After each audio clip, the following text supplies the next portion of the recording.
Nelson, anong ginagawa mo dito? Bakit? Bakit mo ko nakuhang iwanan? Nelson, huwag kang gumawa ng eksena rito. Hindi. Ang tagal kong dinala sa puso at isipan ko ang mga katanungang ito. Ngayong nagkita na tayo, gusto kong sagutin mo ko. Gusto kong maliwanagan. Ami, bakit? Bakit mo kami nakuhang ipagpalit sa iba? Kami ng mga anak mo. Alam mo bang halos mabaliw ako sa kakaisip kung bakit ka nakikipaghiwalay sa akin? Alam mo bang ilang gabi akong hindi makatulog? Pwede ba, Nelson? Umalis ka na. Pinagtitinginan na tayo ng mga customer ko. Hindi. Bakit? Natatakot ka bang malaman nila na iniwan mo kami ng anak mo para sumama sa ibang lalaki? Nahihiya ka bang malaman nila na isa kang taksil? Taon 2008, Laguna. Yakap-yakap ni Ami ang kanyang 3 maliliit na anak habang sumisiksik sa isang sulok ng kanilang tinitirhan dahil sa malakas na ulan. Maliit lang ang kanilang bahay na may 4 na sulok, gawa yun sa sawali. May maliit na kusina at doon sa kanilang ginagawang sala ay doon na rin sila natutulog at kumakain. Dito anak, umusad ka pa rito, nababasa yung likod mo. Nay, kailan pa kaya titigil ang ulan? Ang dami nang tumutulo sa sira nating bubong nababasa na yung loob ng bahay natin. Maghintay lang tayo, titila rin yan. Maya-maya lang ng konti. Nilalamig ba kayo mga anak? Halika't yumakap kayo kay nanay. Napabuntong hininga na lamang si Ami dahil sa kanilang kalagayan. Sanay naman siya sa mahirap na buhay, ngunit naaawa siya sa mga anak na naghihirap sa kanilang sitwasyon. Nay, gutom na po ako. Sandali lang anak ha, hintayin na lang muna natin ang tatay nyo. Ay, Nelson, nasaan ka na ba? Ilang minuto rin ang lumipas bago dumating si Nelson. Basang-basa yun ng ulan at nanginginig sa lamig. Ami, mahal? Andyan ang tatay mo, Dino. Pagbuksan mo ng pinto. Tumalima naman agad ang bata at kaagad na binuksan ang pinto ng maliit nilang pinagtagpi-tagping kubo. Mano po, tay? Pumanik na po kayo para makapagbihis. Ang basa-basa niyo po, Ay, kaawaan ka ng Diyos, anak. Eto, may dala kong ulam. Nakapagsaing na ba nanay nyo? Nay, may sinaing na po ba? Wala pa Naubusan tayo ng bigas, hindi ba?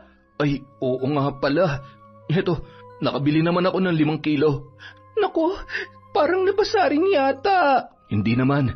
Nakalagay naman to sa makapal na plastik. Kuhanin mo na nang makapagsaing ka na. Paniguradong gutom na yung mga bata. Dino, ikaw na munang bahala sa mga kapatid mo, ha? Doon kayo umupo sa sulok para hindi mabasa ng tulo ng ulan. Maghahanda lang ako ng hapunan natin. Sa edad na 6 na taong gulang, marunong nang mag-alaga ng kanyang mga kapatid si Dino. Dahil siya ang palaging naiiwan sa mga yon sa tuwing nasa ulingan ang kanyang nanay at tatay. Pag-uuling ang kanilang ikinabubuhay, maingat na kinarga ni Dino ang bunso niyang kapatid na 1 taong gulang pa lamang. Nagtungo siya sa sulok para maupo. Pinasandal naman niya sa balikat ang isa pang kapatid na 2 taong gulang dahil yon ay inaantok na. Malalim na ang gabi, saka pa lamang sila nakapaghapunan. Mabuti na lamang at tumila na rin ang ulan. Sa kanilang pagtulog, pinagmasdang mabuti ni Ami ang kanilang mga anak. Nelson, sobrang hirap na ng buhay natin. Lumalaki na ang mga bata, tapos ganito lang tayo. Anong kinabukasan na maibibigay natin sa kanila? Mahal, hindi naman panghabang buhay na maghihirap tayo. Papabor din sa atin ang panahon. Kailan pa? Awang-awa na ako sa mga bata. Sa tuwing umuulan ng malakas, nahihirapan sila dahil sa napapasok tayo ng ulan. Sa tuwing kumakalaman sikmura nila, wala akong maibigay na saktong pagkain. Mabibilang nga lang sa daliri ang mga panahon na nakakainom sila ng gatas Huwag ka mag-alala, mahal. Makakaraos din tayo. Hindi tayo pababayaan ng Panginoon. Buti pa siguro. Mga ibang bansa na lamang ako. May kakilala akong makakatulong sa akin. Mag-a-abroad ka? Paano ng mga bata dito? Alam mo namang hindi ko sila maaasikaso dahil sa uri ng trabaho ko. Ay, yun na nga rin ang iniisip ko eh. Gusto kong magtrabaho para sa kanila pero hindi ko yata makakayang mapalayo sa mga bata. Dito na lang tayo. Magkakasama tayo sa hirap at ginhawa. Pamilya tayo. Dapat buo lagi. Walang pwedeng lumayo.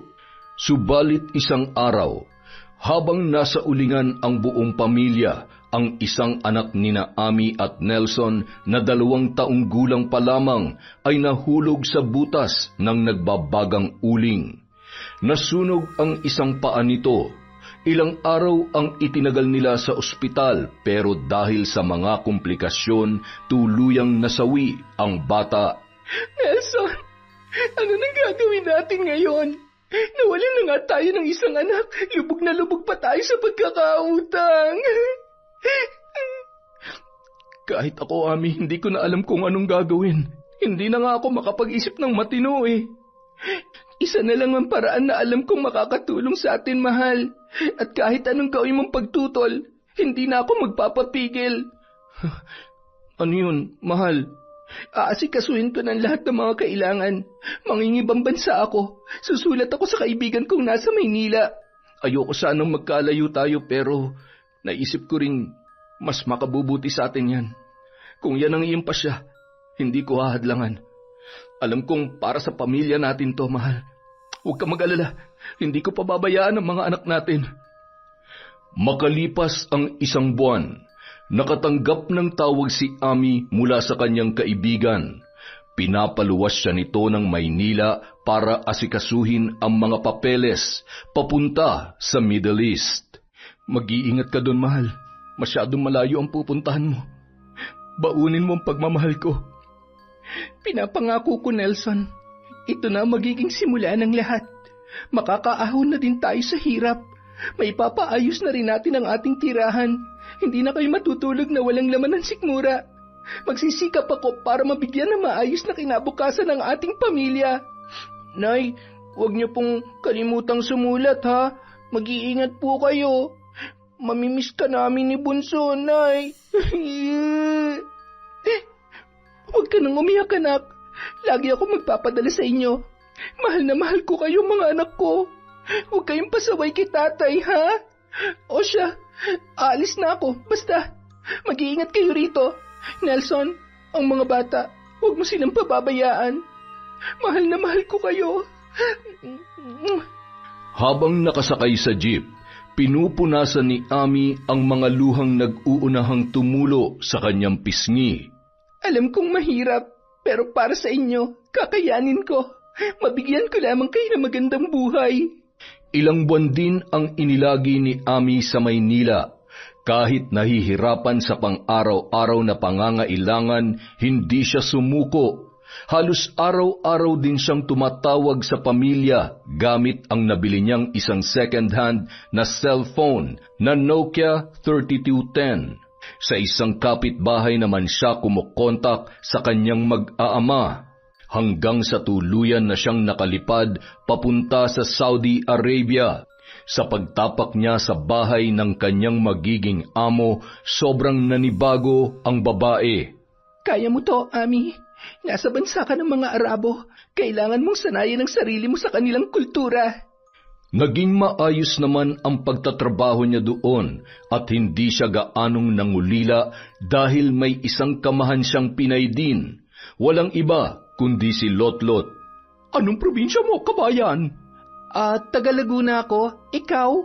Leyte. Salamat naman at may Pinay na akong kasama dito.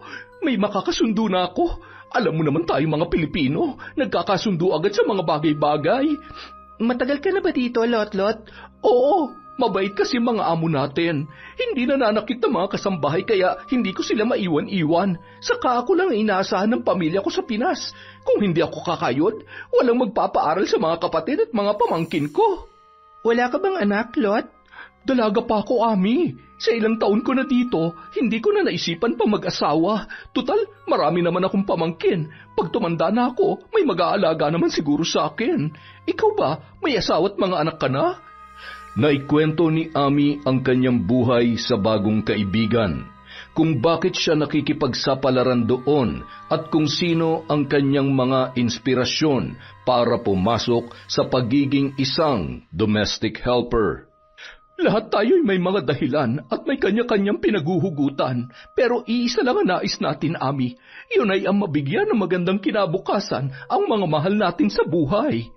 Buwan-buwan nagpapadala ng pera si Ami sa kanyang pamilya. Nakabili na rin ng cellphone si Nelson at lagi silang nag-uusap na mag-asawa tungkol sa mga plano nila para mabigyan ng magandang kinabukasan ang kanilang mga anak. 6 na buwan nang nasa Saudi ang nanay mo, Dino. Unti-unti na ring nababayaran natin ang mga utang natin. Napakalaking bagay talagang ginawang pagsasakripisyo ng nanay ninyo. Oo nga po. Ngayon, nakakakain na kami ni Bunso ng mga pagkain na hindi namin natitikman noon. Hayaan mo, anak. Pagkatapos kong mabayaran ng lahat ng mga utang natin, itong bahay naman ang ipapaayos natin. Hindi ko sasayangin ang perang pinaghihirapan ng nanay ninyo. Sa pagpatuloy ng paglipas ng mga buwan, unti-unti na ring naipapaayos ni Nelson ang kanilang tirahan. Ang dating bubong na yari lamang sa pinagtagpi-tagping yero ay naging purong yero na ngayon. Naging sementado na rin ang kalahating bahagi ng kanilang bahay na noon ay yari lamang sa sawali at butas-butas pa na tinatabingan lamang ng mga sako. Hangang-hanga talaga ako sa iyo, Nelson. Sa lahat ng kakilala kong nag-abroad ang asawa, ikaw lang ang tunay na nagpapahalaga sa bawat sentimong pinapadala sa iyo. Bakit niyo naman ho nasabi yan, Mang Arnulfo? Ikaw kasi ginamit mo ang pera para ayusin ang buhay ninyo. Yung iba kong mga kakilala, ayun, kapag bagong padala ang mga misis nilang nasa abroad, akala mo mga tumatakbo sa politiko. Nagwawaldas agad ng pera, pampainom sa mga barkada. Bumabaha ang mga nakakalasing na inumin, pati mga bayarang babae. At ang mas malala pa, walang binibili para sa mga bata. Napupunta pa sa ibang babae ang pinaghirapan ng kanilang mga kabiyak dahil sa one-day millionaire sila sa beer house. Ay, hindi ko po kayang gawin ang mga ganyang bagay, Manong. Alam ko pong hindi madali ang trabaho ni Ami doon. Nagsisikap siya para sa pamilya namin. Kaya lagi kong nilalaan ang mga padala niya sa mga makabuluhang bagay para pag uwi niya, makikita niya ang bunga ng kanyang sakripisyo. Tama yan. Kaya nga hinahangaan kita eh. 1 taon pa lang si Ami sa Saudi pero makikita na ang bunga. Sana'y hindi ka magbago, Nelson. Naku, Manong Arnulfo, kahit sa panaginip hindi ko nakikitang nilulustay ko ang pera ni Ami sa mga walang kwentang bagay. Ay, siya nga pala. May 500 ka ba dyan? Ibabalik ko rin kaagad kapag nanalo yung manok ko sa sabong. Sabi ko na nga ba meron naman. Ikaw talaga, Mang Arnulfo. Dinaan mo na naman ako sa paganyang-ganyan mo. Manghihiram ka lang pala. Epektibo naman, di ba? Kita mo, hindi mo na ako matanggihan. Diyan ako bilib sa inyo, Manong Arnulfo. Eto na yung 500. Kaya kayo tumatandang binata dahil dyan sa mga manok nyo eh. Inuuna nyo pa kasi ang mga yun kaysa maghanap ng mapapangasawa. Ay, ano ka ba? Yun na nga lang ang libangan ko eh. At saka, di ko na kailangan ng babae sa buhay ko. Masaya na ako sa mga manok ko. Sige na, maiwan na kita. Naghihintay ng mga kasabong ko ron. Ay, nako, ito talagang si Mang Arnulfo. Samantala, isang text ang natanggap ni Ami mula sa di kilalang numero. Hi, musta na you? Sino kaya to? Hindi naman si Nelson to dahil hindi naman yun nagte-text. Hindi na pinansin ni Ami ang naturang text message. Inatupag niya na lamang ang kanyang mga gawain nung araw na yun. Ngunit pagsapit ng gabi, muling nagpadala ng mensahe ang taong nagmamay-ari ng numero na nag-text sa kanya. Ako to, si Roland. Kaklase mo dati nung elementary. Musta na? Roland? Maya-maya ay nagring ang kanyang cellphone at sa puntong yon ay curious siyang malaman kung sino ang nangungulit sa kanya. Hello? Sino to? Ami? Ako to, si Roland Fernando. Naalala mo pa ba ako? Oo. Roland, naalala kita. Teka, paano mo nakuha ang number ko? Hiningi ko kay Mia. Uy, nasa Saudi ka na pala ngayon. Musta ka na? Si Mia ang kaibigang tumulong sa kanya. Isa yung recruiter. Nakipagkumustahan siya kay Roland at marami silang napag-usapan nung gabing yun. Tila kinilig pa si Ami nang banggitin ng lalaki ang masasayang ala-ala nila noon. Crush na kasi dati si Roland. Grade 5 pa lamang sila ay malaki na ang pagkagusto niya sa lalaki. Kaso lumipat sila ng tirahan ng kanyang mga magulang. Hanggang sa sabay na nasawi ang kanyang ina at ina sa isang landslide. Hindi na siya nakabalik sa dating tinirhan hanggang sa nakapangasawa na at yun ay walang iba kundi si Nelson. Sige Roland ibababa ko na. Ang mahal pa naman ng load kapag overseas call. Salamat ha. Medyo naibsa ng pangungulila ako sa Pinas. Walang anuman. Sige, bye na. Ingat ka dyan ha. Bye! Pagkababa niya ng cellphone ay agad niyang inilagay sa phone book ang pangalan ni Roland. Napapangiti pa siya habang naghahanda sa kanyang pagtulog. Doon nagsimula ang pagkahumaling ni Ami sa mga text message ni Roland. Araw-araw yung nagte-text sa kanya para mag-good morning o di kaya ay mag-good night. At paminsan-minsan din yung tumatawag sa babae. Hanggang sa si Ami na mismo ang kusang nagpapadala ng mga mensahe sa lalaki. Pakiramdam niya hindi buo ang kanyang araw kapag hindi niya yun nakakausap sa text man o sa tawag. Ami, alam kong hindi mo ko paniniwalaan pero kailangan ko na tong sabihin sa'yo. Ha? Ano yun, Roland? Pinapakaba mo naman ako eh. Alam kong mali dahil may pamilya ka na pero mahal kita, Ami. Noon pa man may nararamdaman na ako para sa'yo. Ami, mahal kita. Ha? Ano ba yung pinagsasasabi mo? Nakakatawa ka naman eh. Hindi ako nagpapatawa. Sinasabi ko lang ang totoong nararamdaman ko. Handa akong maging kabit mo. Sagutin mo lang ako ng oo. Roland, may mga anak na ako. May asawa. Ibaling mo na lang sa iba yung pagtingin mo, okay? Talaga bang wala akong pag-asa sa'yo, Ami? Kasi pakiramdam ko, may pagtingin ka rin naman sa akin eh. Hindi ba? Ano? Huwag mo nang i-deny pa. Hindi ka naman siguro makikipagkwentuhan sa akin araw-araw kung hindi ka nag-e-enjoy. Di ba? Oo, masaya akong nakakakwentuhan ka, Roland. Pero hindi naman kita minamadali, Ami. Handa naman ako maghintay. Sana lang hindi mo na patagalin pa. Good night na, Ami. Hindi na nakasagot pa ang babae dahil ibinabana ni Roland ang tawag nito. Halos isang linggo ring hindi nagparamdam sa kanya ang lalaki. Hindi niya rin maipaliwanag kung bakit hinahanap-hanap niya ang tawag at text ni Roland. Hanggang sa siya na ang tumawag doon dahil parang mababaliw na siya kapag hindi niya nakausap ang lalaki. O Ami, napatawag ka? Namimiss mo na ako, no? Sa pagkarinig niya sa boses ng lalaki ay parang nabigyan siya ng kakaibang kaligayahan. Ha? Hindi wala lang ako makausap kaya tinawagan kita.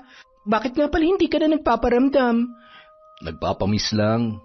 Kahit miss na kita, pinipigilan kong sarili ko na makausap ka kasi napag-isip-isip kong wala naman talaga akong pag-asang makapasok dyan sa buhay mo. Loko ka talaga. Pwede naman tayo maging magkaibigan Ayoko. Gusto ko higit pa ron. Elementary pa lang tayo, nararamdaman ko na to. Kaya ngayon nabigyan tayo uli ng pagkakataong magkausap. Hindi ko na itatago nararamdaman ko. Makakapaghintay naman ako eh. Makakapaghintay? Hindi ka na nga nagpaparamdam? Kung hindi pa ako tumawag, hindi ko na maririnig yung boses mo. Oh, edi inamin mo rin. Namiss mo rin ako. Oo na, namiss po kita. Happy? Happy. Ibig bang sabihin nito, may pag-asa ako? Ewan ko sa'yo. Siya, bye na. Magtatrabaho pa ako. Tatawag ako mamaya ha, kapag matutulog ka na. Bye. Gumaan naman ang dibdib ni Ami matapos na maibaba ang tawag. Ay, ano bang ginagawa mo sa akin, Roland? Bakit parang ikaw nang nagbibigay ng ligaya sa akin? Isang araw, tumawag sa kanya si Nelson para mangumusta. Sa unang pagring ng kanyang cellphone ay excited siyang damputin yon sa pag-aakalang si Roland ang tumatawag. Pero nang makita ang pangalan ng asawa sa screen ay nagbago ang ekspresyon ng kanyang muka. Hello? Oh, bakit Nelson? Kumusta ka na, mahal? Hindi ka ba busy? Medyo busy Sinagot ko lang tong tawag mo. Baka kasi importante ang sasabihin mo. Mahal, pag uwi mo, magugulat ka na lang sa bahay natin. Ibang-iba na to sa dati. Mabuti naman. Mahal, miss na kita. Pag uwi mo, nako, paliligayahin kita ng husto. Miss na miss ko na yung mga yakap mo, mahal.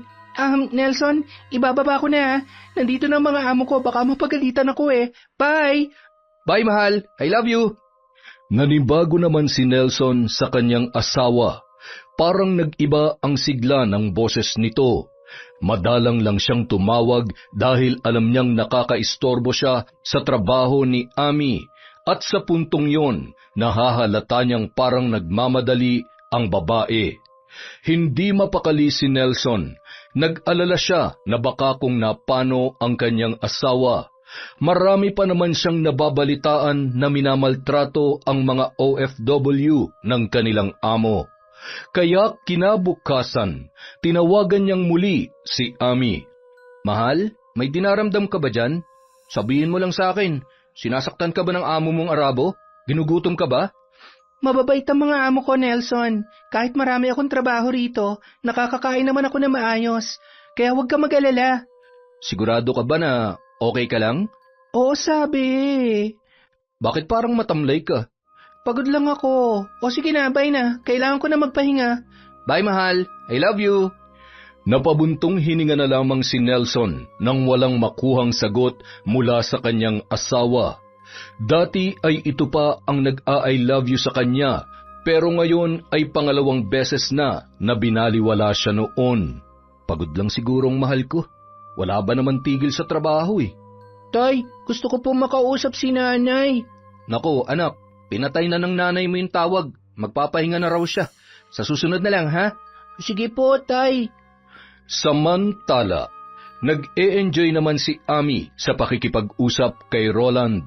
Matapos kasi siyang makipag-usap kay Nelson, ay kaagad niyang tinawagan ang lalaki. Kailan mo ba ako sasagutin, Ami? Alam mo, ikaw, hindi ka makapaghintay. Gusto ko na kasing tawagin kang baby. Promise na hindi mo ako lolokohin, ha? Oo naman, kahit itaga mo pa sa bato. Sus, totoo? Pex man, mamatay man. Okay, babe. Ha? Anong sabi mo? Loko to, sabi ko, okay, babe. Ibig bang sabihin yan, sinasagot mo na ako? Bakit? Ayaw mo? Siyempre gusto. Yes! Yes! I love you, babe. I love you too, babe. Kada may bakanteng oras ang babae ay si Roland kaagad ang kanyang tinatawagan. Makailang beses na rin niyang nireject ang tawag ni Nelson. Tay, nakausap mo na po si nanay? Hindi anak Hindi niya kasi sinasagot ang mga tawag ko. Bakit po kaya? Hindi ko rin alam Baka busy lang ang nanay mo kaya ganun. Nelson, kumusta na ang buhay natin ngayon? Ay, may problema ako Manong Arnulfo. Hindi ko na kasi nakokontak si Ami. Nag-aalala ako na baka pinagbawalan na siya ng mga amo niya na tumawag sa amin. Di ba mababait naman ang mga amo niya? Gaya nga ng sabi ni Ami. Wala kang dapat ipag-alala. Ibang kutob ko Hindi naman kasi siya dating ganun. Baka minamaltrato na siya ng mga Arabo dun. Tapos baka hindi lang siya nagsasabi sa akin. Nagpapadala naman ba ng pera sa iyo yung asawa mo? Hindi pa nga po pero ayos lang naman sa akin yun. Ang inaalala ko ngayon, baka sinasaktan na siya dun. Baka busy lamang. Alam mo namang Ramadan, maghintay ka lang at kokontakin ka rin ng asawa mo, Nelson. Samantala, babe, nakakahiyaman pero ikaw na lang talagang malalapitan ko Oh, bakit? Anong problema? Medyo nagka-problema kasi ako Nagamit ko yung perang pinahawak sa akin ng kaibigan ko. Itinaya ako sa sugal. Akala ko kasi mananalo ko Kaya ayun, nadali. Naku, problema nga yan. Baka naman pwedeng makahiram ako sa iyo. Promise, babayaran ko rin sa oras na makaipon ako. Huwag ka mag-alala, may nakuha na akong bagong trabaho. Kailangan ko lang kasi mabayaran yung pera ng kumpare ko eh. Magkano bang kailangan mo? 10,000 lang. Ha? Ang laki naman. Pero sige, pahihiramin kita. Naku, salamat babe ha. Hulog ka talaga ng langit sa akin. Ang swerte-swerte ko sa'yo. I love you so much babe. I love you too, babe ko. Isang araw, tumawag si Ami kay Nelson. Ipinaalam nito na hindi muna makakapagpadala dahil nagkaroon ng aberya sa kanyang sahod. Ayos lang yun, mahal. May naitabi pa naman akong pera dito tsaka may kinikita naman ako sa pag-uuling. Gagamitin ko yun para makapagpatayo tayo ng maliit na tindahan. Ang mga bata, kumusta? Maayos naman, alagang-alaga ako sila. Mahal, sigurado ka bang ayos ka lang dyan? Nag-aalala na ako sa'yo kasi hindi mo sinasagot yung mga tawag ko. Ayos lang ako. Busy lang talaga kaya hindi ko nasasagot yung mga tawag mo. Saka sa sobrang pagod ko, hindi ko na nakukuha pang tumawag sa inyo eh. Intindihin mo sana ako, Nelson. Hindi biro ang trabaho ko rito. Oo naman, naiintindihan kita, mahal. Mahal? O ano, may sasabihin ka pa ba? May gagawin pa kasi ako eh. I love you, mahal. Miss na kita. Bye na, Nelson. May gagawin pa ako. Sandali! Ano na naman ba? Gusto ko lang namang marinig yung I love you mo. Nagagalit ka ba, mahal? Sige na, tinatawag na ako ng amo ko. Mamaya na lang. Bye! Napabuntong hininga na lamang si Nelson sa kabilang linya. Pero kahit na nagtatampo na siya sa asawa, pilit niya pa ring isinisiksik sa utak niya na pagod lamang yon sa trabaho. Kaya ganoon na kung makipag-usap sa kanya. Ewan ko ba, Lot, pero hindi na kasi ako masaya kapag siyang nakakausap ko eh. Ibang-iba kay Roland na umaapaw ang kilig ko. Payong kaibigan lang, Ami. Hindi siya nangihimasok ako pero pwede mo namang iwasan si Roland para hindi masira ng tuluyan ng pamilya mo. Sabi mo nga noon, may pinaglalagyan ng perang pinapadala mo sa asawa mo. Bihira lang ang ganoong lalaki, Ami. Halos lahat ng mga kakilala ko ay sa ibang bagay nilulustay ang perang pinaghihirapan ng mga misis nila. Gusto ko man niyang gawin pero parang mapabaliw ako kapag hindi ko nakakausap si Roland eh. Isang araw nga lang na hindi ako makatawag sa kanya. Grabe na yung pangungulila ko. Abay, tinamaan ka nga talaga. Sana lang hindi ka pineperahan ng lalaking yan.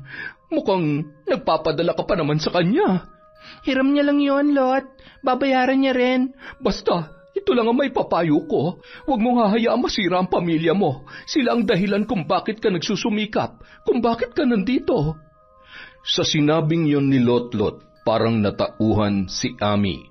Naisip niyang tama ang kanyang kaibigan, kaya sinubukan niyang putulin ang ugnayan nila ni Roland. Pero makalipas ang ilang araw, napagtanto niyang hindi niya pala kaya. Mas mahal na niya ang lalaki kesa kay Nelson kahit hindi pa sila nagkikita. Nagpapadala pa naman siya ng pera kay Nelson pero hindi na siya naglalambing doon. Palagi siyang nagmamadali kapag kausap ang asawa. Masabi niya lang na nakapagpadala na siya ay kaagad niyang tinatapos ang kanilang usapan. Hindi niya na rin nagagawang kausapin ang kanilang mga anak. Hanggang isang araw, "Babe, may naisip ako negosyo. Kaso kulang ako sa puhunan eh. Magpapatayo sana ako ng vulcanizing shop dito mismo sa bahay. Naisip kong padagdagan sana sa'yo para kapag umuwi ka ng Pilipinas ay may pagkunan tayo ng panggastos." Magandang ideya yan, babe. Sige, magpapadala ako sa katapusan. Salamat, babe ha. Lagi mong sinusuportahan ang mga gusto ko. Yung 10K na hiniram ko sa'yo, dito rin mapupunta kaya wala kang dapat alalahanin. Mapapakinabangan mo pa rin yung pera. Saka gusto ko nang hilahin ng mga oras eh. Buwan at taon para makasama na kita. Sabik na ako sa'yo, babe. Ako rin naman, babe. Sobrang excited na akong makita at mayakap ka. Konting tiis na lang. Malapit na din namang matapos ang kontrata ko dito. Sa hindi inaasahang panahon, pinagbakasyon si Ami ng kanyang mga amo sa Pilipinas. 2 buwan ang binigay nito sa kanya. Kaagad siyang tumawag kay Roland para ipaalam sa lalaki ang magandang balita. Nako, masayang-masaya akong marinig yan, babe. Sa wakas, makakauwi ka na. Tumawag din siya kay Nelson na hindi na muna makakapagpadala sa loob ng 2 buwan dahil isasama siya ng kanyang mga amo sa ibang lugar. Hindi rin umano siya makokontak dahil walang signal sa kanilang pupuntahan. Mag-iingat ka doon, mahal ha? Hindi mo ba kakausapin ang mga bata? Ikis mo na lang ako sa kanila. Nagmamadali kasi ako eh. Basta wag mo silang pababayaan ha. Pakisabi kay Dino, alagaan niyang kapatid niya. Ikaw din, alagaan mong sarili mo para sa mga bata. At syempre, para din sa iyo, mahal. Pagka-uwi ng Pilipinas, dumiretso si Ami kay Roland. Sabik na sabik silang nagyakapan. Kahit nasa istasyon pa sila ng bus ay hindi na nila napigilan ang magpalitan ng maiinit na halik sa labi. Maganda ka pa rin hanggang ngayon, babe. Pakiramdam ko hindi ka tumanda. Ikaw pa rin yung Ami na kaklase ko noon nung elementary. Pagkakaiba nga lang ay may kurba na ang sexy mong katawan ngayon kumpara noon. Ikaw din naman mas lalo kang pumogi. Mas masarap na ako ngayon, babe.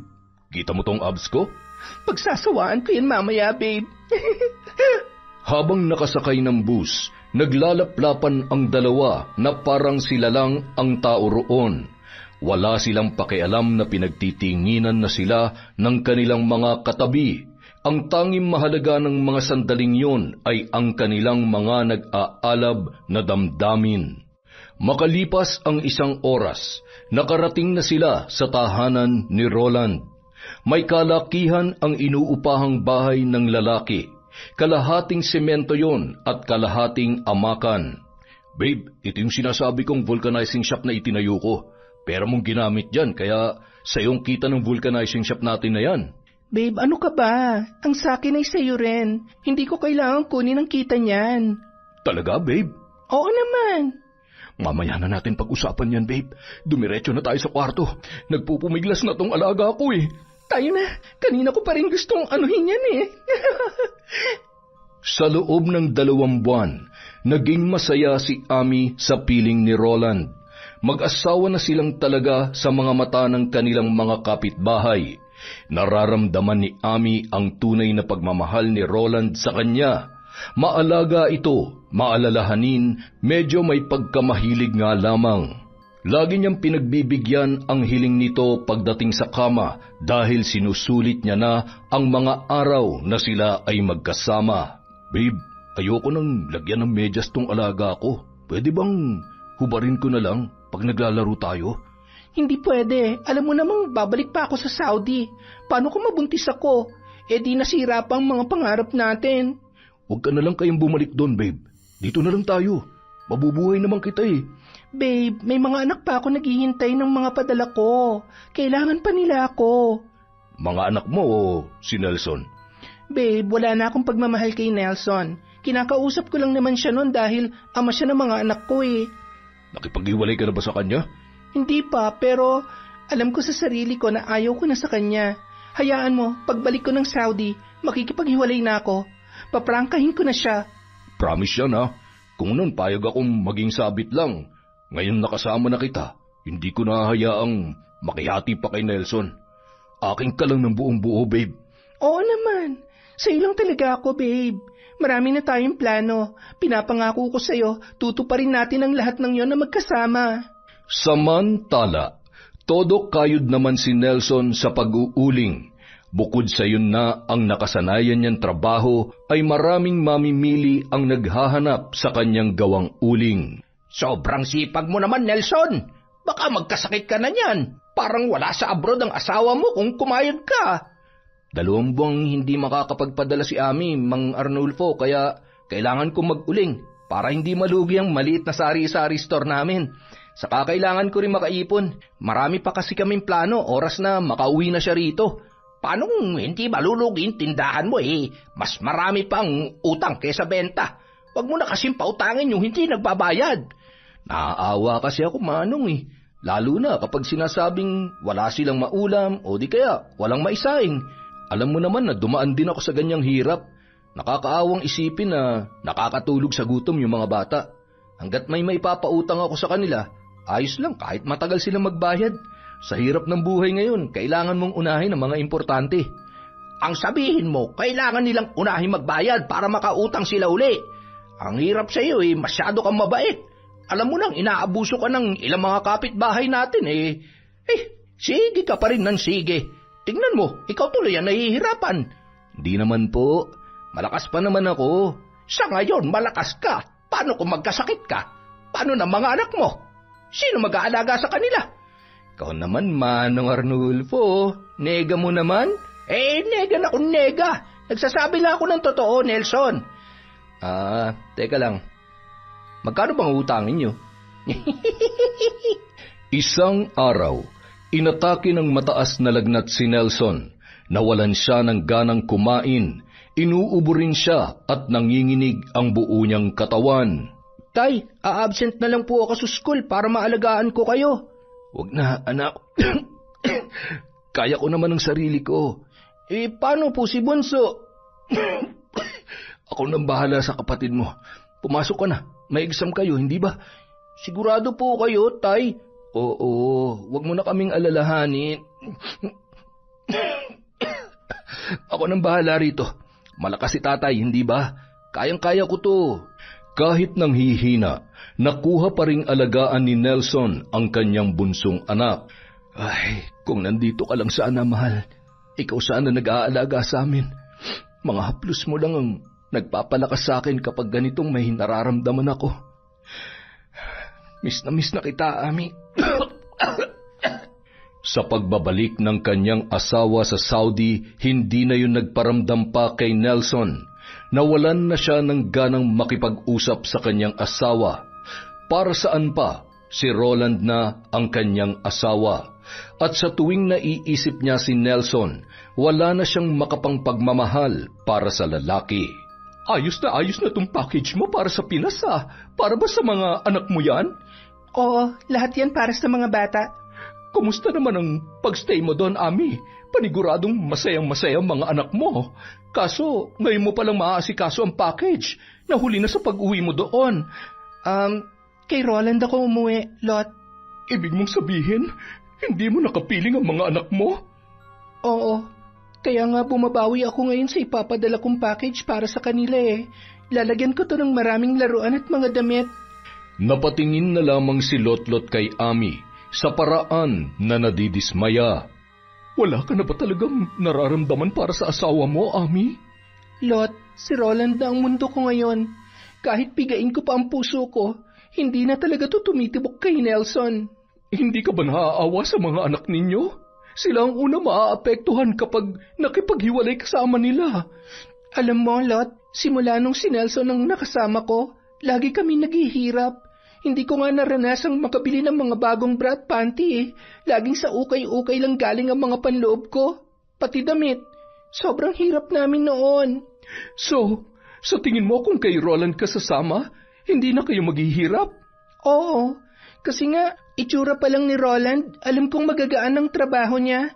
Kahit nagre-rent lang siya ng bahay, nakuha niya naman magpatayo ng vulcanizing shop. Hindi katulad ni Nelson, puro pag-uuling lang ang alam.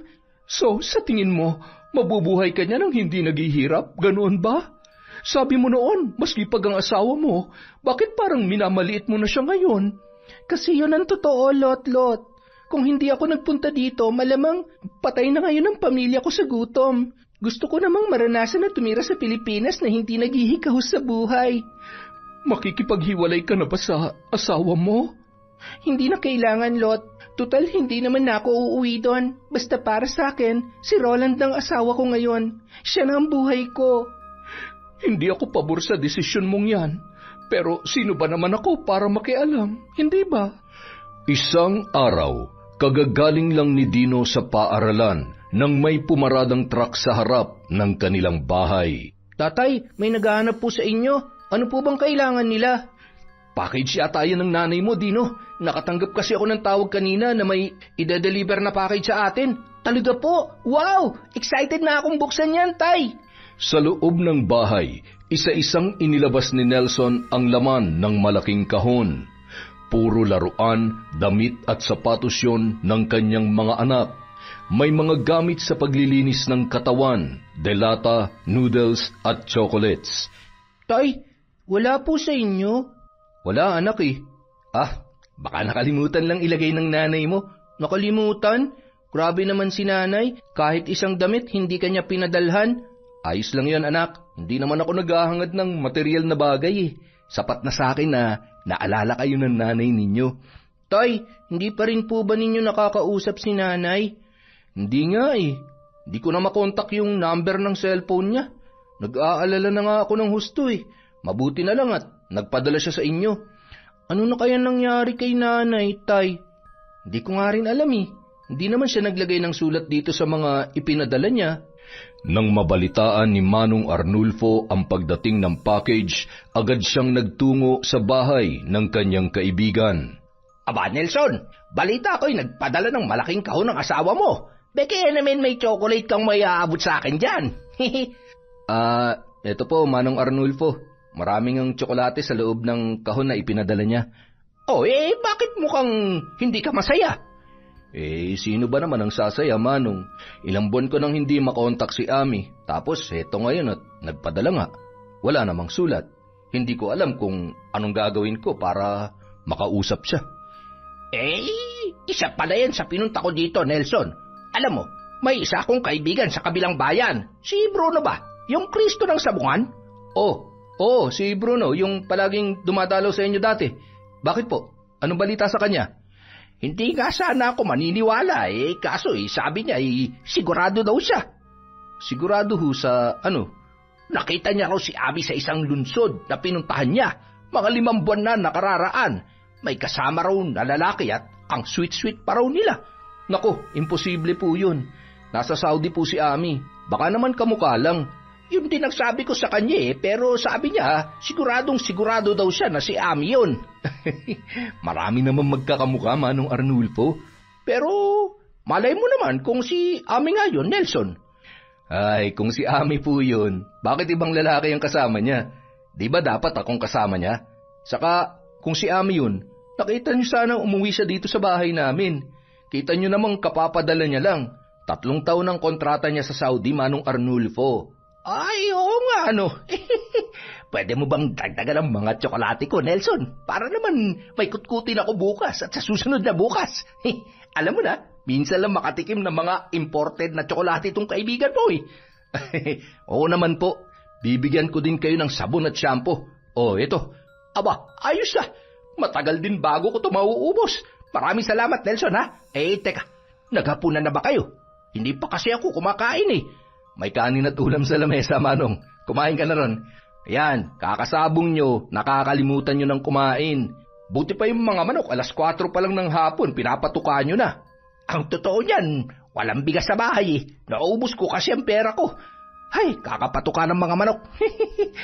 Bueno, kakain na nga lang ako dyan sa loob. Lumipas ang mga buwan, hindi na muling nagpadala si Ami sa kanyang pamilya at ang lubos na nagbigay pasakit kay Nelson ay ang natanggap niyang text message mula sa dating numero ni Ami. Nelson, ayaw ko nang bigyan ka ng alalahanin. Gusto ko lang malaman mo na hindi na ako uuwi sa inyo.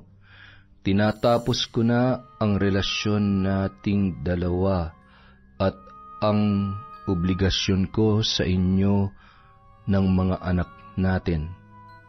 Ami. Pagkabasa noon, hindi makapaniwala ang lalaki. Kahit ilang buwan nang hindi nagpaparamdam ang kanyang asawa ay hindi sumagi sa kanyang isipan na makikipaghiwalay yun sa kanya. Dali-dali siyang sumagot sa mensahe, nagtatanong kung ano ang dahilan. Sinubukan niya pang tumawag, ngunit hindi nag-ring ang kabilang linya. Hindi ako naniniwala rito. Alam kong may mali. Ami, sagutin mong tawag ko. Gusto kitang makausap. Paulit-ulit na nagdial si Nelson pero bigo siyang makausap ang asawa. Ilang mensahe rin ang pinadala niya, ngunit hindi yun sumasagot. Anong kasalanan ko? Bakit? Bakit, Ami? Labis na nadurog ang puso ni Nelson ng mga sandaling yun. Naguguluhan siya kung bakit yon ang naging desisyon ng kanyang asawa. Pinuntahan niya si Manong Arnulfo na naging matalik niyang kaibigan kahit malayo ang agwat ng kanilang edad. Yun lang ang kanyang nakakausap pagdating sa problema. Niyaya niya itong uminom na hindi naman tinanggihan ng lalaki. Paisang case na tayo ng Beer Nelson hindi mo pa rin sinasabi ang problema. Walang problema, Manong. Uminom ka lang dyan. Sagot ko naman. Kilala kita. Nung pamanay alam kong kapag ganyang uminom ka, may mabigat kang problema. Minsan ka lamang uminom, Nelson. Yung huling nakita ko nung namatay yung anak mo. Sabihin mo, ano yung pinag-aaralan mo ngayon?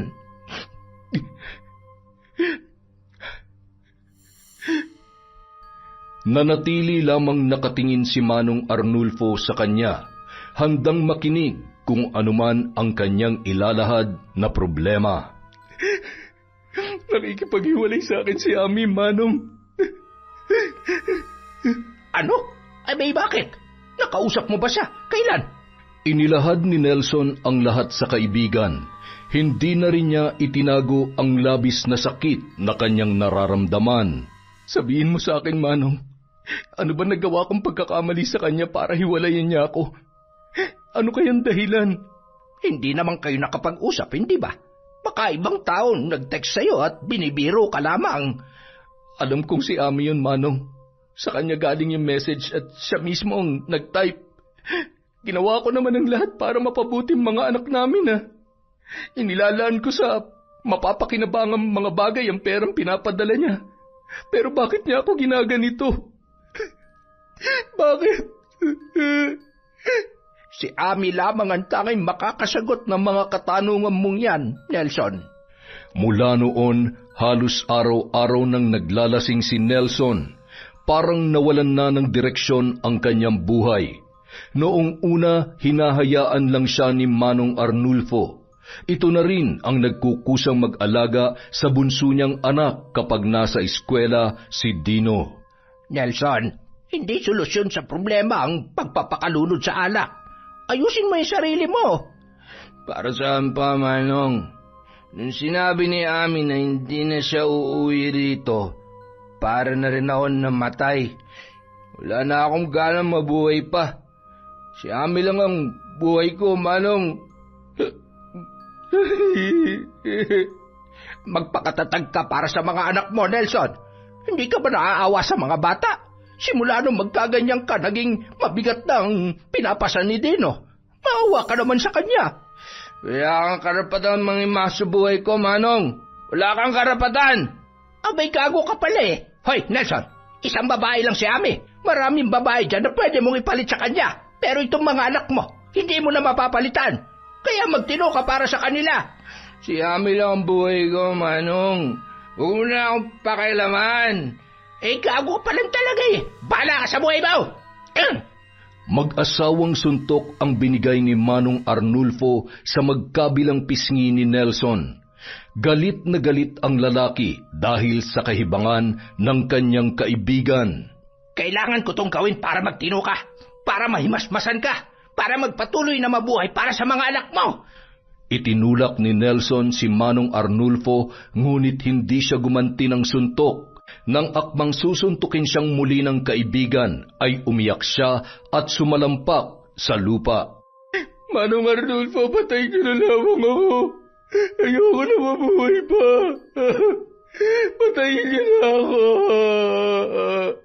Nanggigigil na ibinaba ni Manong Arnulfo ang kanyang kamao na malapit nang tumama sa muka ng kanyang kaibigan. Umupo siya sa harapan nito at hinawakan ang balikat ni Nelson.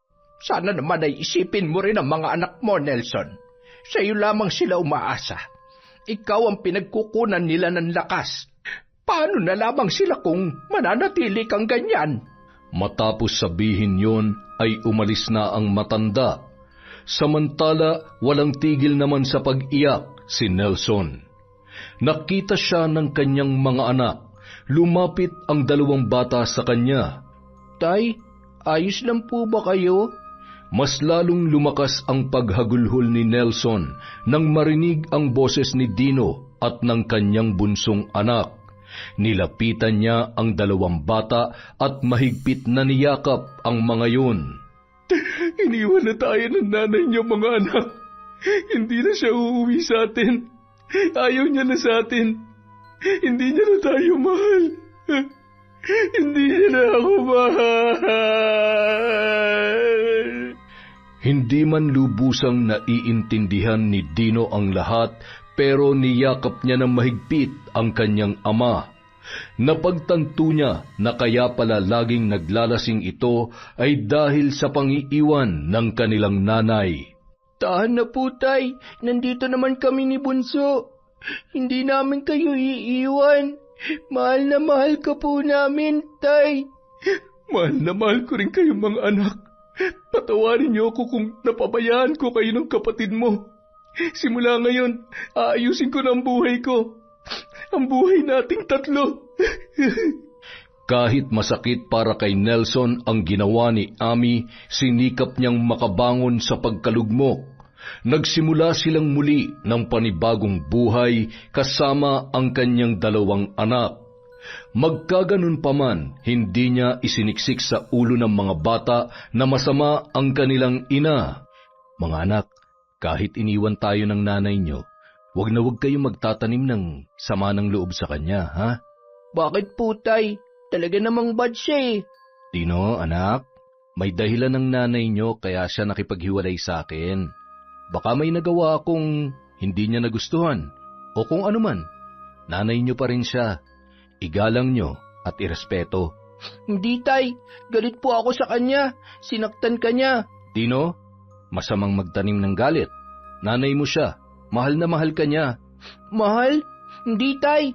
Hindi niya tayo mahal. Sabi niya babalikan niya tayo, pero bakit ganito? Wala na akong nanay, Tay. Sa puso ko patay na siya. Ikaw na lang ang magulang namin. Wala na siya. Wala na. Anak! Matapos yung sabihin ni Dino, tumakbo siya palabas ng kanilang bahay. Nakasalubong naman niya si Manong Arnulfo. Nelson, ano nangyari doon kay Dino? Mukhang galit na galit ah. Napagalitan mo ba? Galit siya sa nanay niya, Manong Arnulfo. Kahit ilang beses ko pang sabihin na huwag magtanim ng galit kay Ami. Ang tigas pa rin ng ulo. Hindi mo mayaalis sa kanya ang ganong pakiramdam, Nelson. Saksi siya kung gaano ka naapektuhan ng paghihiwalay ninyo. Kaya hindi natin siya masisisi. Samantala, natapos na rin ang kontrata ni Ami sa kanyang amo. Kaya naman umuwi siya sa bahay ni Roland. Babe, kita mo tong pinatayo kong bahay para sa atin? Ang ganda, hindi ba? Oo nga, babe. Hindi talaga ako nagsisisi na ikaw ang pinapadalhan ko ng pera. Salamat, babe, ha? Ang swerte ko talaga sa'yo. Sabi ko naman sa'yo, babe. Seryoso ako sa'yo at mahal na mahal kita. Lahat ng mga pinaghirapan mo sa Saudi, makikita mong nasa mabuting kamay. Ngayon nakauwi ka na. Ano ng plano mo? Plano saan? Tungkol sa mga anak mo. Diba sabi mo, kukunin natin sila sa tatay nila para sama-sama na tayo dito? Oo, babe, pero hindi na muna ngayon. Kailangan ko pa kasing mag-ipon para sa pag-aaral nila. Ibig mong sabihin, babalik ka pa sa Saudi? Mag-a-apply akong muli, pero gusto ko sana sa Hong Kong na. Akala ko ba okay ka na magstay dito for good? Total, may lupa naman na tayong nabili. Saka may konti naman na tayong negosyo. Gusto ko kasi, babe, na bumawi sa mga anak ko eh. Gusto kong pag humarap ako sa kanila, may pagmamalaki na ako para sumama sila sa akin. Baka kasi kung ano-ano ng mga paninirang ginawa sa akin ni Nelson eh. Alam ba niyan dahilan kung bakit ka nakipaghiwalay? Wala akong binanggit sa kanya tungkol sa'yo, pero sa paglipas ng 1.5 taon, tanggap niya naman na siguro yon. At isa pa, wala naman siya magagawa. Tapos na kami, wala nang dapat ay paliwanag pa. Hanggang sa isang araw, niyaya ni Manong Arnulfo si Nelson na sumama sa kanya sa isang derby na magaganap sa kabilang lungsod. At dahil medyo nagkahilig na rin si Nelson sa sabong, sumama naman siya sa matanda. Halos mapatalon sa tuwa si Nelson nang manalo ang manok ni Manong Arnulfo. Habang papalabas sa malaking sabungan ay walang patid ang kanilang kagalakan. Tiba-tiba ka ngayon, Manong ah. Mukhang malaki ang pinusta mo ah. Mas lalo ka naman. Kailangan natin mag-celebrate. halika, kumain na muna tayo. Sabi ng kaibigan ko, may masarap daw na karinderya dito. Nag-order kaagad ng ulam at kanin ang dalawang lalaki. Matapos na kumain, nagyaya si Manong Arnulfo na mag-videoke sandali. Nasa katabi lang ng karinderya ang videokehan at ayon pa sa silbidora doon, iisa lang ang may-ari noon. Habang kumakanta si Manong Arnulfo, nag-order naman ng beer si Nelson. Nakailang bote na sila nang muling kumuha ng beer ang lalaki. Akmang iaabot niya na ang bayad sa kahera nang siya ay mapahinto. Nakita niya kasing pumasok sa karinderya ang isang babae na pamilyar para sa kanya. Pinagmasdan niya yung mabuti. Kamukhang kamukha ni Ami. Sa tindig, sa porma at pananamit, nakikita niya talaga si Ami sa babaeng yun. Maliban lang sa kulay blonde na buhok noon. Titig na titig sa kanya si Nelson. Napukaw lang ang atensyon niya nang makailang ulit na siyang tinawag ng kahera. At nang tinanong kung magbabayad ba siya o hindi, kaagad niya namang iniabot ang pera sa kahera at pasimpleng nagtanong, "Miss, kilala mo ba yung babaeng yon?" Ay, siya po yung asawa ng may-ari nitong videokehan. Saka yung karinderya. Bagong uwi lang po yan galing Saudi. Sa Saudi? Anong pangalan niya? Ma'am Ami. Siya po si Ma'am Ami. Pagkarinig ng pangalang yon, biglang bumilis ang tibok ng puso ni Nelson. Nanlamig ang buo niyang katawan at halos hindi siya makagalaw. Halo-halo ang kanyang nararamdaman. Galit, tampo, pananabik at pagkalito. Hanggang sa hindi niya na napigilan pa ang kanyang sarili. Nilapitan niya ang naturang babae. Ami? Ang abala sa pakikipag-usap na si Ami ay napalingon sa kanya. Ganoon na lamang ang gulat nito nang siya ay makita. Nelson, anong ginagawa mo dito? Bakit mo ko nakuhang iwanan? Nelson, huwag kang gumawa ng eksena rito. Hindi. Ang tagal kong dinala sa puso at isipan ko ang mga katanungang ito. Ngayong nagkita na tayo, gusto kong sagutin mo ko. Gusto kong maliwanagan. Ami, bakit? Bakit mo kami nakuhang ipagpalit sa iba? Kami ng mga anak mo. Alam mo bang halos mabaliw ako sa kakaisip kung bakit ka nakikipaghiwalay sa akin? Alam mo bang ilang gabi akong hindi makatulog? Pwede ba, Nelson? Umalis ka na. Pinagtitinginan na tayo ng mga customer ko. Hindi. Bakit? Natatakot ka bang malaman nila na iniwan mo kami ng anak mo para sumama sa ibang lalaki? Nahihiya ka bang malaman nila na isa kang taksil? Nelson, ano ba? Sagutin mo ko, Ami. Saan ako nagkulang? Saan? Hindi pa ba sapat na dahilan ang hindi na kita mahal kaya ako naghanap ng iba? Ha? Oo, iniwan ko kayo. Dahil alam kong hindi ako aasenso sa isang dukhang kagaya mo. Walang diskarte sa buhay. Umaasa lang sa mga pinapadala ko. Nagsusumikap din naman ako para sa pamilya natin, ha? Nagsasakripisyo din ako. Hindi pa pala sapat yun para sa'yo? Lahat ng pinapadala mong pera napupunta sa mga makabuluhang bagay. Nakabayad ako ng mga utang natin, napagawa kong bahay at nakapagtayo ako ng sari-sari store. Hindi na uwi sa wala ang mga pinapadala mo. Ang sakit, Ami. Ang sakit-sakit na marinig na minamaliit mo ko. Tapos na ang usapang to, Nelson. Umalis ka na.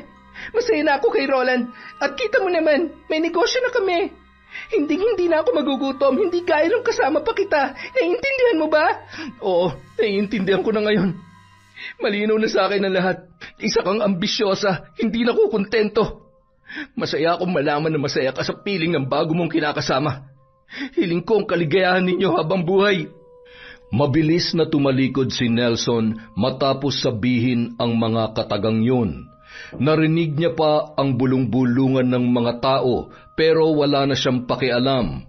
Kung anong saya niya kanina ay doble-doble pa ang nararamdaman niyang sakit nung mga oras na yun. Iiyak mo lang yan, Nelson, para gumaan naman ang pakiramdam mo. Hindi ko akalaing ipagpapalit ako ni Ami sa iba. Hindi ganun ang pagkakakilala ko sa kanya, Manong Arnulfo. Nagbabago talaga ang ugali ng tao. Ngayong nakita mo ng tunay na kulay ni Ami, Sana naman ay hindi mo na isiping magbalik doon sa karinderya nila para awayin siya. Hayaan mo na lamang sila. Hindi. Napakasakit ng ginawa niyang ito. Inintindi ko siya noon dahil umaasa akong uuwi pa rin siya sa amin matapos ang kanyang kontrata. Pero ngayong alam ko nang kaya siya nakipaghiwalay ay dahil mayroon na siyang ibang kinakasama. Hindi ako makakapayag na maging masaya sila ng lalaking yun. Kailangan nila magdusa. Ay, ano naman ang pinaplano mong gawin? Ipapabarang ko yung lalaki para bumalik sa akin si Ami, Manong Arnulfo. Sa kabila ng lahat ng ginawa ni Ami, gusto mo pa rin bumalik siya sa'yo? Mahal na mahal ko po siya. Gagawin kong lahat para bumalik siya sa akin. Kahit na isanla ko pang kaluluwa ko sa demonyo, Manong. Itong tandaan mo, Ami. Ipapabarang ko kayo. Makikita mo! Samantala, nagmamadaling umuwi si Ami sa kanilang bahay para ipaalam kay Roland na nagkita sila ni Nelson. Tama lang ang ginawa mong pagtaboy sa kanya, babe. Saka huwag mo nang isipin ang sasabihin ng mga tao. Ang mahalaga, tayo at ang pagsasama natin. Wala naman akong pakialam sa sasabihin ng iba, babe. Kaso natatakot akong baka mas mapasama pa ako sa mga anak ko. Baka hindi na sila sumama sa akin. Babe, hindi mo naman kailangang alalahanin yan. Lalaki at lalaki ang mga bata. Kusa ka nilang hahanapin pagdating ng panahon. Naging masama ka man sa paningin nila ngayon, tiyak na maghahanap pa rin sila ng nanay balang araw. Sana nga, babe. Sana nga. Huwag kang mag-isip ng kung ano-ano dyan. Ang mabuti pa, doon na muna tayo sa kwarto. Masarap magpalamig doon, lalo na kapag yumayanig ang higaan natin. Tara na sa loob. Magpapawis tayo para hindi ka na mag-overthink pa dyan. Ikaw talaga, babe. Alam na alam mo talagang kahinaan ko. Tara na nga. Yanigin mo nga ang higaan ko, ang buong katawan ko pala. Isang araw, nagising na lamang si Roland na humahapdi ang kanyang pagkalalaki. Sa pagsilip niya dito ay nakita niyang namamagayon at namumula. Sa paika-ikang paglakad, pumasok siya sa banyo para maligo. Babe, ang tagal mo namang maligo dyan. Babe, aray, tulungan mo ako, babe. Ha? Bakit? Ano nangyari? Dali-daling pumasok si Ami sa banyo. Nakita niyang nakahubad si Roland habang sapo-sapo ang pinakamamahal nitong alaga. Babe, ano nangyari dyan? Bakit lumaki yan ng ganyan? Hindi ko nga rin alam, babe. Hindi ko naman natatanda ang kinagat to ng kung anumang insekto. Bigla na lang to namaga ng ganito. Ipa-check up na natin yan, babe. Baka na-infection lang yan. Kung saan-saan ka kasi umiihi eh. Matapos maipa-check up, binigyan naman si Roland ng gamot pero mukhang hindi yun tumatalab. Sa patuloy na pagdaan ng mga araw ay mas lalong nagiging mabigat ang problema ng lalaki. Iba't ibang doktor na ang kanilang nilapitan, ngunit hindi nalulunasan ang karamdaman ni Roland. At dahil sa bawat lakad nila ay nangangailangan sila ng pera, naisipan nilang ibenta na lamang ang pwestong karinderya at videokehan. Ang dating matipunong pangangatawan ni Roland ay nangayayat na. Maputla na rin siya at hindi na nakakatulog ng maayos. Babe, itong bahay na lang ang natitira sa atin. Wala na atang pag-asang gumaling pa ako. Palala na ng palala ang sakit at paghihirap na nararamdaman ko. Babe, buti pa siguro kung magpatingin na tayo sa albularyo. Try lang natin. Baka yun ang makapagpagaling dyan sa sakit mo. Babe, iiwanan mo na ba ako? Ano ka ba? Huwag ka nga magsalita ng ganyan, babe. Mahal na mahal kita. Hindi kita iiwan dahil sa may sakit ka lang. Handa akong damayan ka, babe. Nandito lang ako para sa'yo. Baka naman maghanap ka na ng iba kasi hindi ko na naibibigay ang pangangailangan ng katawan mo. Sira ka talaga. Seryoso tayo nag-uusap tapos isisingit mo yung ganyang usapan. Nagpapakatotoo lang ako, babe. Simula nang magkaganito tong alaga ko, half-half na lang tayo. Baka hanapin mo na sa ibang lagi nating ginagawa noon. Tumigil ka nga dyan, babe. Ba't ka ba nag-iisip ng ganyan, ha? Wala ka bang tiwala sa akin? Kahit ganito lang ako, hindi ko magagawang ipagpalit ka sa iba, okay? Salamat, babe. Akala ko kasi iiwanan mo na ako eh. Isang araw, nagpunta ang dalawa sa isang albularyo. Sinabi ni Roland ang kanyang nararamdaman at sinuri naman siyang mabuti ng matanda. Ilang doktor na ang nilapitan namin pero hindi po talaga nila ako napapagaling. Kung ganon, mukhang ako na makakapagbigay ng sagot sa tanong mo kung bakit mo nakuha ang sakit na ito, Roland. Talaga po, kung ganon sabihin niyo na po, binarang ka. Isang taong may malaking galit sa iyo ang gumawa nito. Malulunasan niyo pa po ba ito? Malulunasan ka lang kung ang mismong mambabarang ang babawi ng sumpang ibinigay niya sa iyo. Sino po bang mambabarang na yon? Hindi ko rin masasabi kung sino. Basta ang alam ko lang, merong tao na may malaking galit sa iyo. Nang sila ay makauwi, nag-usap ang dalawa kung sino ang maaaring gumawa nito kay Roland. Hindi kaya si Nelson ang may gawa nito sa iyo, babe? Bakit? Mambabarang ba yung ex mo? Nung araw kasi na nagkita kami, narinig ko pang pagsigaw niya tungkol sa barang. Hindi ko nga lang binigyang pansin kasi nagmamadali na ako magsumbong sa iyo noon. Kung ganun, dapat pala kausapin natin siya para mabawi na niya yung barang. Hirap na ako sa kalagayan kong to, babe. Ako nang bahalang kumausap sa kanya, babe. Magmamakaawa ako sa kanya para lubayan ka na niya. Nang araw ding yun, pinuntahan ni Ami si Nelson na nasa kabilang lunsod lamang. Malakas ang loob ng babae dahil handa siyang gawin ang lahat para mapagaling ang bagong kinakasama. Malayo pa lamang ay natatanaw na ni Dino ang isang pamilyar na muka. Nakakuyom ang kanyang kamay na sumusulyap sa papalapit na ina. Dino, anak, ang laki mo na. Miss na miss ka na ni nanay. Akmang yayakapin niya na sana si Dino nang bigla itong lumayo sa kanya. Anong ginagawa mo dito? Anong kailangan mo? Anak, nasaan ang kapatid mo? Miss na miss ko na kayo mga anak ko. Matagal nang patay ang nanay namin. Hindi kita kilala. Yan bang itinuro sa inyo ng tatay mo, Dino? Ang isiping patay na ako? Anak, mahal na mahal ko kayong dalawa ng kapatid mo. Kung mahal mo kami, hindi mo kami iniwan. Si tatay lang ang nagmamahal sa amin. Si tatay lang. Biglang tumakbo si Dino at pumasok sa loob ng kanilang bahay. Dino, umiyak ka ba, anak? Sino umaway sa'yo? Wala po, tay. Napuwing lang po ako. Panay naman ang lingon ni Dino sa labas na ipinagtataka ni Nelson kung bakit. Naisipan niyang sumilip doon at nakita niya si Ami. Ami? Nelson, kailangan nating mag-usap. Tungkol saan? Tungkol sa ginawa mong pambabarang kay Roland. Pambabarang? Huwag ka na magmaang-maangan pa, Nelson. Alam kong ikaw may gawa nun. Sinabi mo yun sa akin, di ba? Sinigaw mo pang ipapabarang mo kami, kaya huwag ka na magkaila. Teka lang, anong klaseng paratang naman yan? Hindi porket nasabi ko yun, ako na kaagad ang pagbibintangan mo sa nangyayari sa kinakasama mo. Hindi ako ganong klaseng tao, Ami. Anong hindi? Binarang mo na nga siya, magde-deny ka pa? Please lang, Nelson. Handa akong gawin ang lahat, gumaling lang si Roland. Naaawa na ako sa kalagayan ng lalaking pinakamamahal ko. Alam mo, akala ko, hindi na ako masasaktan.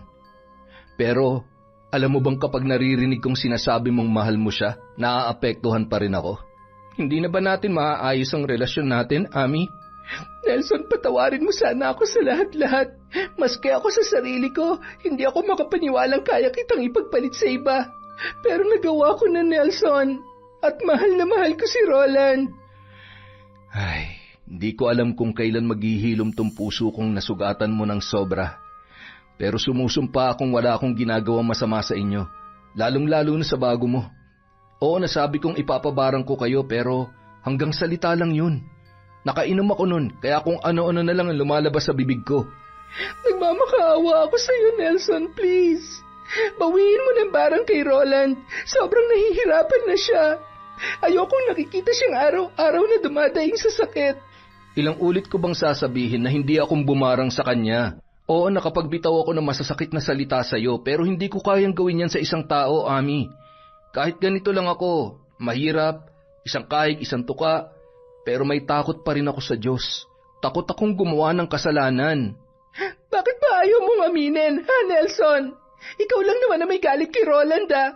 Itong tandaan mo, pag may nangyari masama sa kanya, babalikan kita at hindi kita mapapatawad. Nanlilisik ang mga mata ni Ami habang dinuduro si Nelson. Galit na galit siya rito dahil hindi umaamin sa kanyang mga inaakusa. Ganun mo ba siya kamahal? Kaya mo siyang ipaglaban kahit mali ang inaakala ninyo? Kaya ko mamatay para sa kanya, Nelson. At kung mawala man siya dahil sa pambabarang mo, hindi ako babalik sa isang walang diskarte sa buhay na gaya mo. Halos paulit-ulit na nadurog ang puso ni Nelson sa mga sinabing yon ni Ami. Tanggap niya ng hiwalay na sila, pero ang yurakan nito ang pagkatao niya ay labis niyang dinamdam. Ang liit pala talaga ng tingin mo sa akin. Parang hindi ka naging masaya sa piling ko, ah. Akala ko masaya na ako sa iyo noon, pero nagkamali pala ako. Dahil nagising na ako sa katotohanan. Kailanman ay hindi ako aahon sa hirap kung ikaw ang kasama ko. Itong tandaan mo, Nelson. Babawiin ko mga bata sa ayaw at sa gusto mo. Hindi ko naman sila ipinagkakait sa'yo, pero hindi ako papayag na basta-basta mo na lang sila kunin. Hindi ko naman sila tinuruan na masuklam sa'yo dahil ikaw pa rin ang kanilang ina. Ganun ba? Kaya ba sinabi ni Dino na patay na ang nanay nila at hindi niya ako kilala? Hindi makapaniwala si Nelson sa kanyang mga narinig. Kailanman ay hindi niya tinuruan si Dino na mamuhi sa kanyang ina. Napalingon na lang siya sa loob ng bahay at doon ay nakita niya ang kanyang anak. Nakamasid sa kanilang mag-asawa. Ano? Hindi ka makasagot? Kasi sinungaling ka. Pero hindi ako susuko. Mapapasakin din ang mga anak ko. At ikaw, magdurusa ka sa impyerno dahil sa ginawa mo kay Roland. Nang umalis si Ami, saka pa lamang pinakawalan ni Nelson ang mga luhang kanina pa niya pinipigilan. Ang hirap. Pero mahal pa rin kita. Mahal na mahal pa rin kita. Tay, huwag mong iyakan ng babaeng yon. Hindi siya karapat-dapat sa luha mo. Anak, 8 taong gulang ka pa lang pero para ka nang matanda kung magsalita. Pero hindi mo kailangang gayahin ng nanay mo. Kahit ipinagpalit niya tayo sa ibang lalaki, nanay mo pa rin siya na kailangan mong irespeto. Wala na po akong nanay. Para sa akin, patay na siya. Tatay na lang at kapatid ang meron ako, tay. Tayong 3 na lang ang magkakakampi. Samantala, galit na umuwi si Ami sa bahay nila ni Roland. Subalit halos mapalundag na lang siya sa gulat nang makita ang lalaki na namimilipit sa sakit na halos magpagulong-gulong na sa sahig.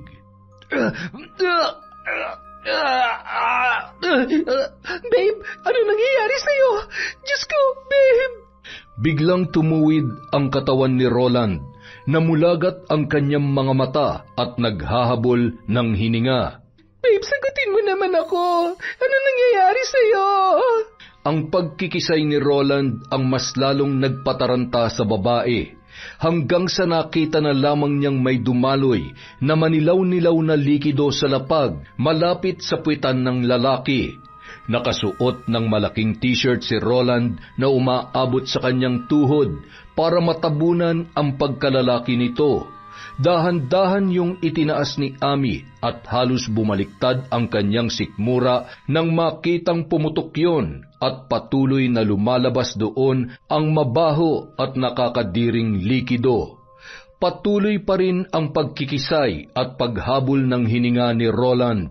Umabot yon ng ilang minuto bago tuluyang nalagutan ng hininga. Babe! Huwag mo akong iwan, babe! Niyuyugyug ni Ami ang lalaki pero hindi na yun gumagalaw. Nang mapadako ang tingin niya sa pumutok na pag-aari nito, nakita niya ang paglabas ng ilang maliliit na patay na insekto. Hayop ka, Nelson! Tinuluyan mo na si Roland! Hayop ka! Dahil naubos na ang kanilang ipon sa pagpapagamot ni Roland, ang bahay na lang ang ibinenta ni Ami para maipalibing ang lalaki. Sa mismong araw ng libing ni Roland, napansin niya ang isang babaeng nakapula na may bitbit na isang tangkay na pulang rosas. Lumapit yun sa kanya na seryoso ang ekspresyon ng muka. Hindi ako nandito para makiramay. Nandito ako para ipaalam sa'yo na isang manlolokay ang Roland na yan. Ang kapal naman ng pagmamukha niyong dalawa at kayo pang nakinabang sa mga pinaghirapan ko sa ibang bansa. Anong ibig mong sabihin? Ang lahat ng pinakinabangan niyo ay akin. Ang bahay, ang vulcanizing shop, at ang karinderya, pati na rin ang videokehan. Ang lahat ng yon ay galing sa dugot pawis ko bilang isang OFW. Anong? Miss, nagkakamali ka yata. Pera kong ginamit para maipundar namin ang mga yon. Talaga ba? Para sabihin ko sa'yo, 3 taon kami magkarelasyon ni Roland. Tawag at text lang ang communication namin. Dati ko siyang kaklase sa high school at ang gaga kong puso, pumayag naman na paikutin niya. Lagi ako nagpapadala ng pera sa kanya, buwan-buwan, para sa future namin kuno. Pero nalaman ko na lang na ikaw na pala ang ibinahay niya. Pues hindi ako makakapayag na maging masaya siya sa iba. Ginamit niya lamang ako, ang pera ko. Ang dapat sa kanya'y mamatay sa pamamagitan ng sakit na hindi kayang lunasan ng mga doktor. Hindi ako makakapayag na hindi makaganti sa isang manlolokong kagaya niya. Umalingaw-ngaw sa pandinig ni Ami ang lahat ng isiniwalat ng babae. Kung ganoon, niloko lang din siya ni Roland at may ginagatasan pala ito na ibang babae. At napagtanto niya, hindi pala si Nelson ang may gawa ng pambabarang sa kanyang kinakasama. Makalipas ang 1 buwan, binisita ni Ami si Nelson at ang mga bata.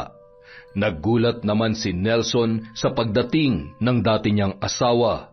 Nelson, patawarin mo sana ako sa lahat ng mga nagawa ko. Walang-wala na ako ngayon. Hindi ko alam kung saan ako pupulutin. Iniwan na ako ni Roland. Patay na siya.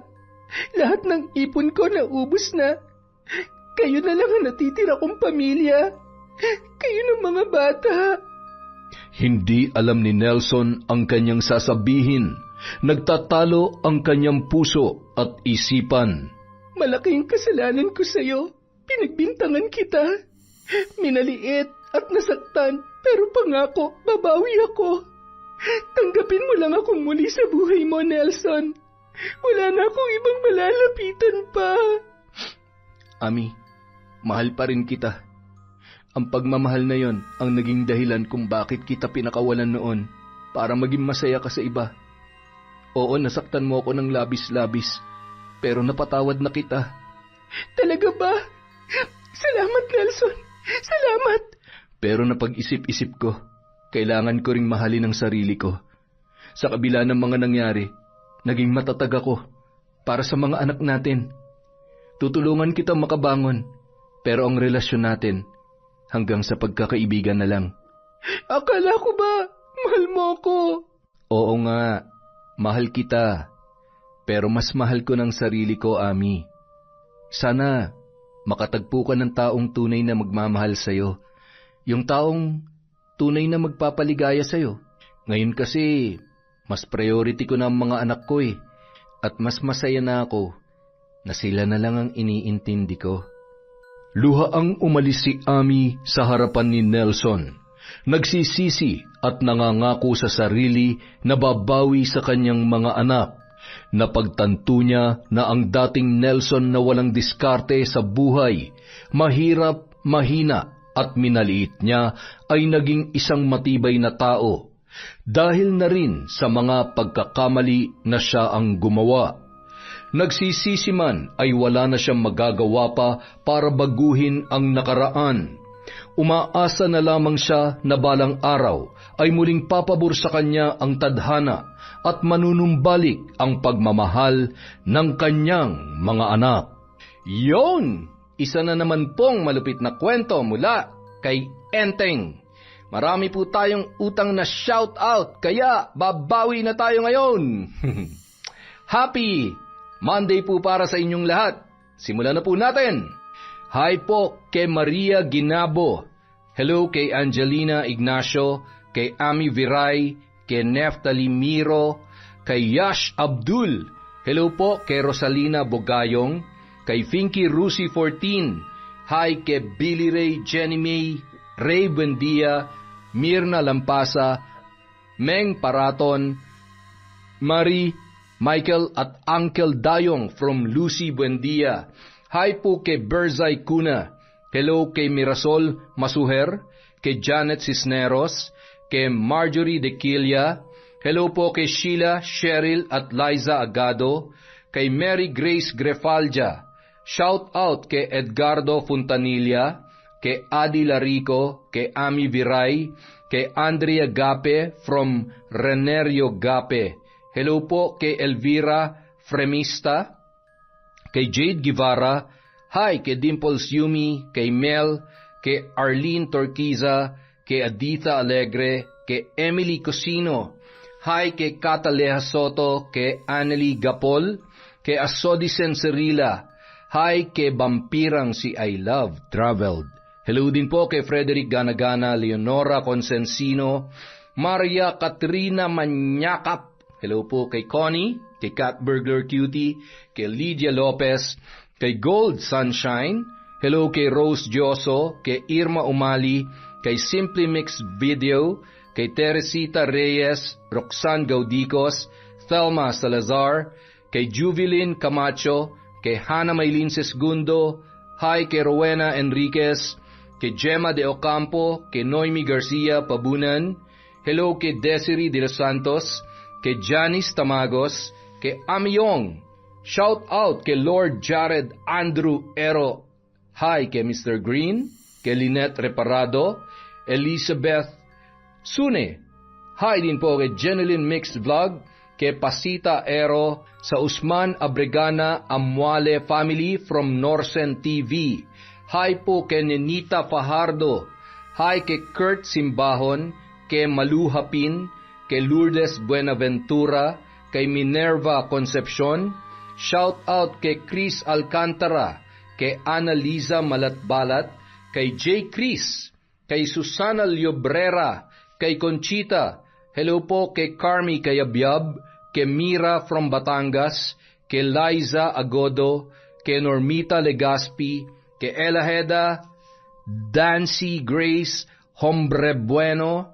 Hi kay Belen Malbas, kay Makoy Mayo, kay Nora Flestado, kay Michi de los Reyes, kay Emma Dumato, Josie Aniban. Hello po kay Elena Ondong, kay Arnel Claridad, kay Miss Maura Crisgel Mamado, Roslyn Jimenez, Aneng Juarez.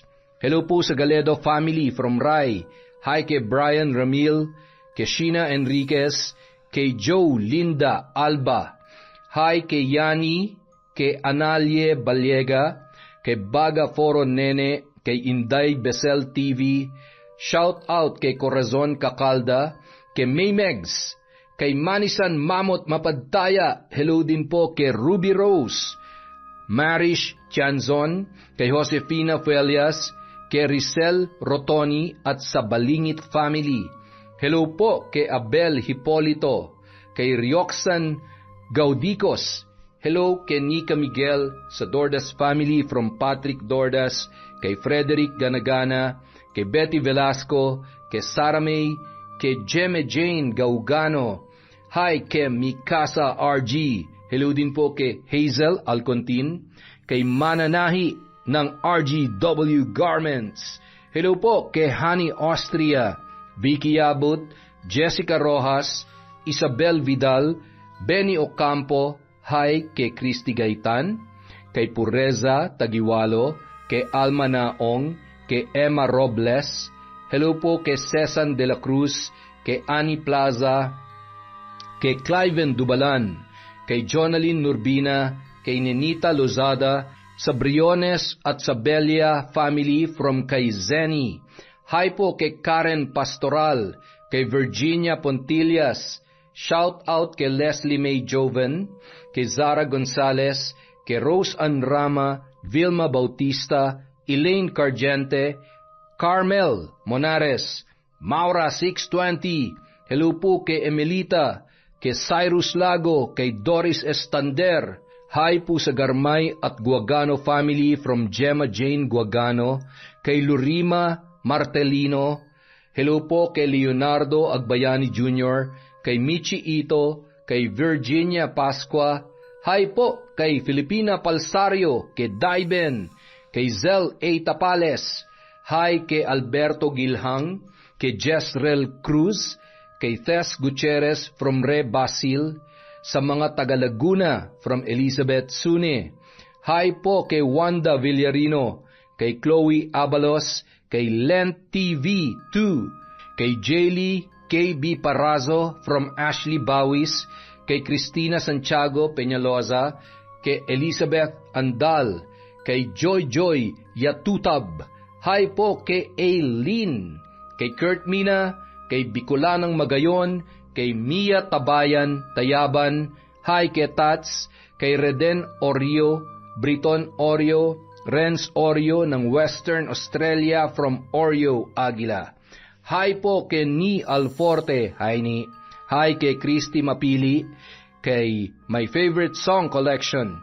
Hi din po kay Lauren Killing Opanda, kay May Espiritu, Park Sung Hee, kay Natividad Magtira, kay Celia Tolentino, kay Vivian Asi, kay Arcel Elegores, kay Ping Dauko, kay Catherine Miraflor, Chris Lawrence Villanueva, Monica Nieves, Carmen Rafael, Marilu Seta Patma, Jeneline from Teresita Perez. Hi po kay Nancy Jang. Hi din po kay Chabilita, kay Kim Aquino, kay Lynn Tots, kay Nestor Otida, Ruth Ann Migano, Jean BTS, Abigail Garcia. Hi po kay Bisdak, at syempre kay Igerus Paduga. Whoo! Yan pong mga hindi natin nabanggit. Meron pa po tayo bukas, Martes. Maraming salamat po sa walang sawang pagsuporta sa kwentong